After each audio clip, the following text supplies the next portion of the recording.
आज वर्षा हवा कौन निहाती जरूर थिला। आज तो कुमार पूर्णिमा ना, वर्षार कौन जरूर थिला। तो चलतु हाय फ्रेंड नमस्कार मु मानसी आपन स्वागत करछि मोर गोटे मिनी ब्लॉग को।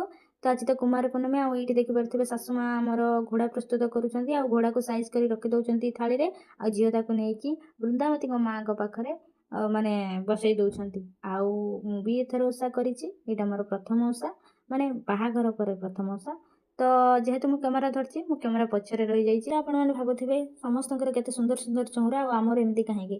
तो एटा हला आर किछि कारण अछि काहेकि ना जेहेतु हम घर रिसेंट बना जाइछि तो चौरा हमर बना जाय नथिले। एमिति घर प्रतिष्ठा हला बेले एमिति गोटे माने वृंदावती मांकर तुलसी गछ लगे देखि से प्रतिष्ठा कर दैथिले। जेहेतु मो स्वामी घरे रहि पारुनाथि से कामर व्यस्त रहुचंती तो सेति पई से बनै पारलेनी। तो हमरे किछि माटी भी पड़ीबार अछि तो सेति पई आर वर्ष को आमर चौरा हो जाइथिबो। तो ये देखि पारते आम झियो भोग लगाउछंती वृंदावती मां को। तो मु कैमरा पछरे अछि वीडियो करूछि।